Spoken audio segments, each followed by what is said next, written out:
नमस्कार, मैं हूं अंजलि और आप देख रहे हैं रफ्तार टुडे।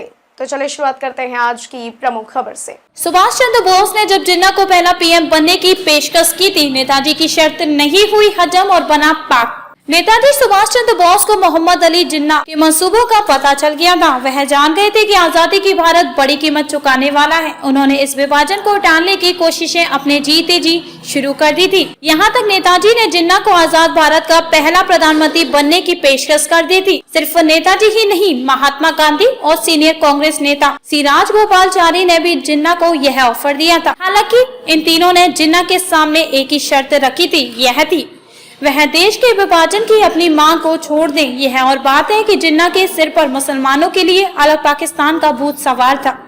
उन्होंने किसी की बात नहीं मानी। नेताजी आजादी तक जिंदा होते तो पिक्चर शायद कुछ और ही होती। नेताजी आजाद हिंद फौज सड़कों पर जिन्ना और मुस्लिम लीग के गुंडों को मुंह तोड़ जवाब देने की ताकत रखती थी।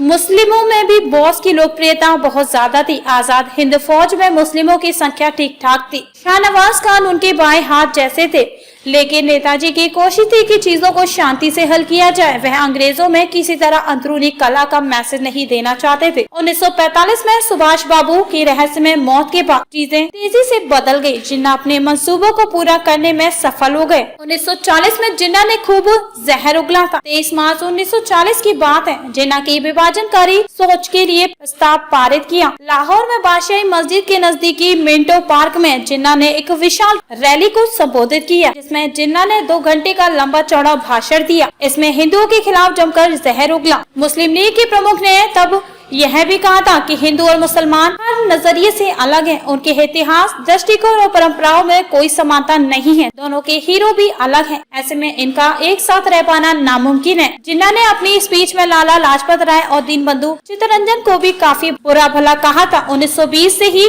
जिन्ना को कांग्रेस से कड़ी चुनौती मिल रही थी। कांग्रेस की जड़ें पूरे देश में फैल चुकी थी। वहीं ऑल इंडिया मुस्लिम लीग ने मुसलमानों के लिए भारत के उत्तर पश्चिमी, उत्तर पूर्वी क्षेत्रों में अलग देश की मांग उठानी शुरू कर दी थी। शुरू में तो इसे बहुत समर्थन नहीं मिला, लेकिन 1940 तक आते आते इसके पक्ष में काफी तादाद में लोग आ गए थे। खबरों में अब तक के लिए बस इतना ही। मिलते हैं फिर ऐसी ही बड़ी खबर के साथ। तब तक के लिए नमस्कार और देखते रहिए रफ्तार टुडे।